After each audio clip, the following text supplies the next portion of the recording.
ZEE5 ಇರುವಾಗ ನೀವು ನಿಮ್ಮ ನೆಚ್ಚಿನ ಶೋಗಳನ್ನ ಎಂದಿಗೂ ಮಿಸ್ ಮಾಡಿಕೊಳ್ಳುವುದಿಲ್ಲ. ಅದು ಸಂಪೂರ್ಣ ಉಚಿತವಾಗಿ.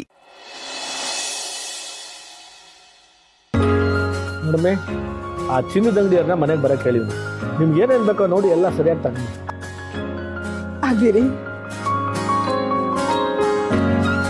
ಎಲ್ಲಿ ನಿನ್ನ ಮಗ ಕಾಣ್ತಾ ಇಲ್ವಲ್ಲ?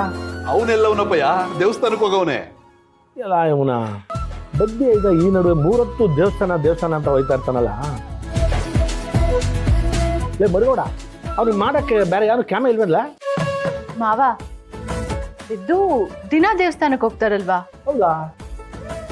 ಇಲ್ಲೋ, ದಿನ ಹೋಗೋದು ಬ್ಯಾರೆ ಕಣಮ್ಮಿ. ಈಗ ಅವನ ಹೆಂಡತಿಗೆ ಕಂಟಕಾದೆ ಅಂತ ಗೊತ್ತಾಗ ಹೋಗೋದು ಬ್ಯಾರೆ. ನಮ್ಮನೆ ಪುರೋಹಿತರು ಬಂದು ಹೇಳ್ಬಿಟ್ಟು ಹೋದ್ಮೇಲೆ 1 ದಿನನೂ ತಪ್ಪದೆ ದೇವಸ್ಥಾನಕ್ಕೆ ಹೋಗ್ತಾನೆ. ನನ್ ಮಗನ್ನ ಮದ್ವೆ ಮಾಡ್ಕೊಳಕ್ಕೆ ಆ ಪೂರ್ವಿ ಪುಣ್ಯ ಮಾಡಿರ್ಬೇಕು.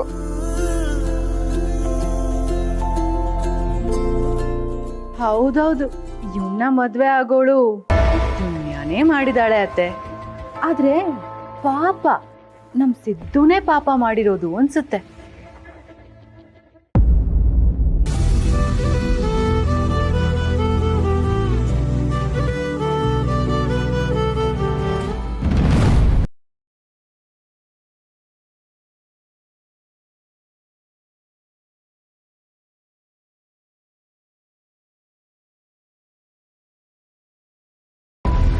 ಬೇಡ ಸುಮ್ಕೆ ಯಾಕೆ?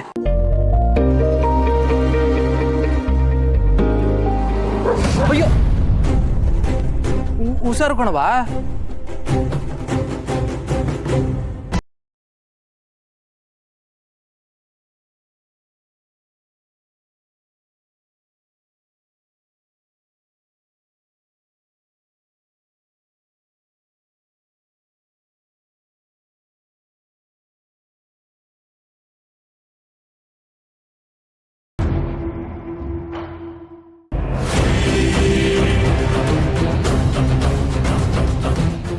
ತಕೊಳಪ್ಪ.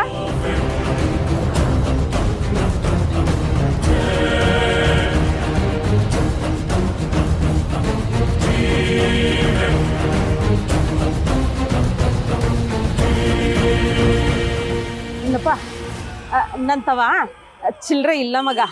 ಪಕ್ಕದ ಅಂಗಡಿಯಾಗ ನಮ್ಮ ಹುಡುಗ ಅವನೇ ತಂದು ಕೊಡ್ತಾನೆ. ವೆಂಕಿ ವೆಂಕಿ ವೆಂಕಿ ವೆಂಕಿ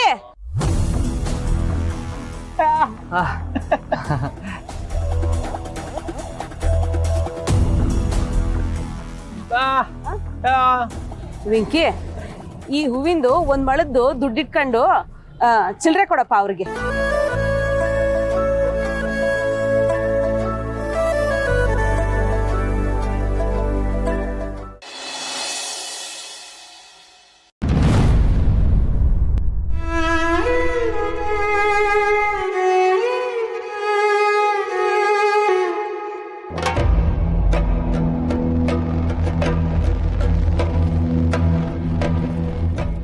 ಚಿನ್ನು ಮರಿ ಒಂಥರ ಇದ್ದಾರಲ್ಲ, ಮನಸ್ಸಲ್ಲಿ ಏನೋ ಇಟ್ಕೊಂಡು ಕೊರಗ್ತಾ ಇದ್ದಾರೆ. ನನ್ನ ಹತ್ರ ಹೇಳ್ಕೊಳಕ್ಕೂ ಬರ್ತಾರೆ, ಆದ್ರೆ ಹೇಳ್ಕೊತಾ ಇಲ್ಲ. ಇವ್ರ ಅಕ್ಕ ಏನಾದ್ರೂ ತಲೆ ಕೆಡಿಸೋಗ್ಬಿಟ್ಟಿದಾರ? ಛೇ, ಇದಕ್ಕೆ ನಾನು ಇವ್ರ ಮನೆಯವರು ಇಲ್ಲಿಗೆ ಬರೋದು ಬೇಡ ಅನ್ನೋದು. ಚೆನ್ನಾಗಿರೋ ನಮ್ಮಿಬ್ಬರ ಮಧ್ಯೆ ಹುಳಿ ಹಿಂಡ್ ಹೋಗ್ಬಿಡ್ತಾರೆ.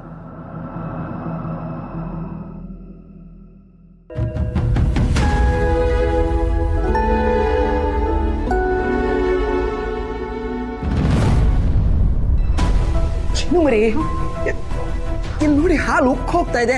ಹಾಗೆ ಇದ್ದೀರಲ್ಲ, ಏನಾಯ್ತು? ಏನಿಲ್ಲ ರೀ. ಏನು ಇಲ್ಲ ಅಂತ ನನ್ ಮುಂದೆ ಹೇಳ್ತಾ ಇದ್ದೀರಾ ಅಷ್ಟೇ. ನೋಡಿ, ಪಕ್ಕದಲ್ಲಿ ಹಾಲು ಹೋಗ್ತಾ ಇದೆ, ಮೈ ಮೇಲೆ ಪ್ರಜ್ಞೆ ಇಲ್ಲ, ಏನೋ ಯೋಚನೆ ಮಾಡ್ತಾ ನಿಂತಿದ್ದೀರಿ. ಏನ್ ಯೋಚನೆ ಮಾಡ್ತಾ ಇದ್ದೀರಿ ಹೇಳಿ ಪ್ಲೀಸ್? ಏನಿಲ್ಲ ಅಂತ ಹೇಳ್ತಿದ್ದೀನಲ್ಲ. ನೋಡಿ ಜಾನ್ವಿ ಅವರೇ, ನೀವು ನನ್ನ ಸಮಾಧಾನ ಮಾಡಕ್ಕೆ ಹೀಗೇನೋ ಹೇಳ್ತಾ ಇದ್ದೀರಾ ಅಷ್ಟೇ. ಬಟ್ ಯಾಕೋ ನಿಮ್ಮ ಅಕ್ಕ ಬಂದು ಹೋದಾಗ್ಲಿಂದ ನಿಮ್ಮಲ್ಲಿ ತುಂಬಾ ಬದಲಾವಣೆ ಕಾಣ್ತಾ ಇದೆ. ಏನ್ ಯೋಚನೆ ಮಾಡ್ತಾ ಇದ್ದೀರಾ ಪ್ಲೀಸ್? ಅಕ್ಕ ಏನಾದ್ರು ಹೇಳಿದ್ರಾ? ಪಾಪ, ಅವಳ ಕಷ್ಟ ಅವಳಿಗಾಗಿದೆ. ಅವಳು ಏನು ಹೇಳ್ತಾಳೆ ನನಗೆ? ಅವಳೇನು ಹೇಳಿಲ್ಲ ರೀ. ನಾನು ಯಾವುದ್ರ ಬಗ್ಗೆನೂ ಯೋಚನೆ ಮಾಡ್ತಿರ್ಲಿಲ್ಲ. ಚಿನ್ಮರಿ, ನೀವು ಹೇಗೆ ಏನು ಅಂತ ನನಗೆ ಗೊತ್ತಿಲ್ವಾ? ನೋಡಿ, ನಿಮ್ಮ ಅಕ್ಕ ಬರೋಕ್ ಮುಂಚೆ ಎಷ್ಟು ಲವಲವಿಕೆಯಿಂದ ಇರ್ತಾ ಇದ್ರಿ ನೀವು. ಈಗ ಮೊದಲಿನ ಹಾಗೆ ಇಲ್ವೇ ಇಲ್ಲ ಅಂತ ಅನ್ನಿಸ್ತಾ ಇದೆ. ಪ್ಲೀಸ್ ದಯವಿಟ್ಟು ಹೇಳಿ, ಏನಾಗಿದೆ? ಯಾಕೆ ಹೀಗೆಲ್ಲ ಮಾತಾಡ್ತಿದ್ದೀರಾ? ಏನು ಇಲ್ಲ ಅಂತ ಹೇಳ್ದೆ ಅಲ್ವಾ? ಏನಾದ್ರೂ ಇದ್ರೆ ನಾನು ನಿಮ್ಮ ಹತ್ರ ಹೇಳ್ಕೊಳಲ್ವಾ ಹೇಳಿ? ಇಲ್ಲ, ನೀವು ನನ್ನ ಹತ್ರ ಹೇಳಲ್ಲ. ಪ್ರತಿ ಸಲ ನಿಮ್ಮ ಮನೆಯಿಂದ ಯಾರಾದ್ರೂ ಬಂದು ಹೋದಾಗ ಹೀಗೆ ಆಗತ್ತೆ. ನಮ್ಮ ಮಧ್ಯೆ ಹುಳಿ ಹಿಂಡು ಹೋಗ್ಬಿಡ್ತಾರೆ. ಅದಕ್ಕೆ ಮೂರನೇವ್ರು ಯಾರು ಬರಬಾರ್ದು ಅಂತ ನಾನು ಅಷ್ಟೊಂದು ಬಯಸೋದು. ನೀವೀಗ ನೋವು ಮಾಡ್ಕೊಂಡು ಬೇಜಾರು ಮಾಡ್ಕೊಂಡಿದ್ರೆ ನನ್ನ ಕೈಲಿ ನೋಡ್ಕೊಂಡಿರೋದಕ್ಕೆ ಆಗೋದಿಲ್ಲ. ಯಾಕೆ ಅರ್ಥ ಮಾಡ್ಕೋತಾ ಇಲ್ಲ ನೀವು? ಏನಾಯ್ತು ಅಂತ ಹೇಳಿ ಪ್ಲೀಸ್. ಏನು ಇಲ್ಲ ರೀ. ಹೇಳಲ್ವಾ ನೀವು? ಹೇಳಲ್ಲ ಅಲ್ಲ?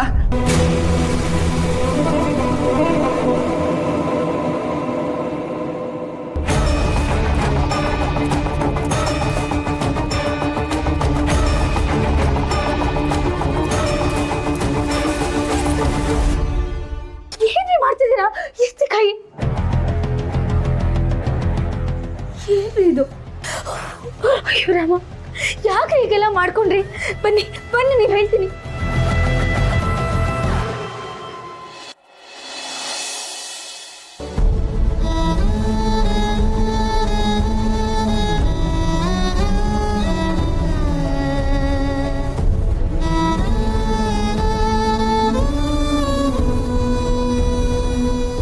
ಏನು? ಬುಗ್ರಿ ಯಾವತ್ತಾದ್ರೂ ಚಾವಟಿ ಇಲ್ಲದೆ ತಿರ್ಗದಿನ್ ನೋಡಿದ್ಯಾ? ಇಲ್ಲ. ಕೋಗಿಲೆ ಕರ್ಕಶವಾಗಿ ಹಾಡೋದನ್ನ ಕೇಳಿದ್ಯಾ? ಇಲ್ಲ. ಯಾಕೆ ಈ ತರ ತಲೆಹರಟೆ ಪ್ರಶ್ನೆಗಳು ಕೇಳ್ತಿದ್ಯಾ? ಏನಾಗ್ಬೇಕು ನಿನ್ಗೆ? ನನ್ಗೆ ನಿನ್ ಸೈಲೆನ್ಸ್ ಬೇಕು. ನೀನ್ ಏನ್ ಹೇಳ್ತಿದ್ಯೋ ನನ್ಗೊಂದು ಅರ್ಥ ಆಗ್ತಿಲ್ಲ. ನಿನಗೆಲ್ಲ ಅರ್ಥ ಆಗೋ ತರ ಈಗ ಹೇಳ್ತೀನಿ, ಆದ್ರೆ ನೀನ್ ಸೈಲೆಂಟ್ ಆಗಿರ್ಬೇಕು. ಮಧ್ಯದಲ್ಲಿ ಯಾವುದೇ ಪ್ರಶ್ನೆ ಕೇಳುವಾಗಿಲ್ಲ.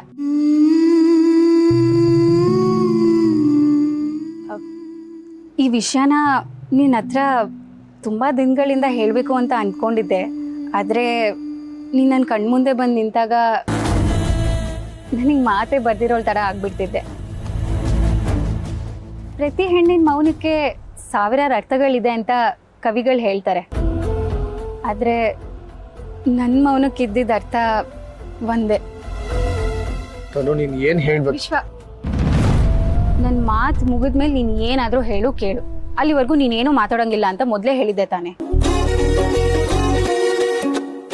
ಪ್ರತಿ ಹೆಣ್ಣಿಗೂ ತನ್ನ ಮದ್ವೆ ಆಗೋ ಹುಡುಗ ಹೀಗಿರ್ಬೇಕು ಹಾಗಿರ್ಬೇಕು ಅನ್ನೋ ಕಲ್ಪನೆಗಳಿರುತ್ತೆ. ನನ್ನ ಕಲ್ಪನೆಯಲ್ಲಿ ಇದ್ದಿದ್ದ ಹುಡುಗ ನೀನೇ ವಿಶ್ವ.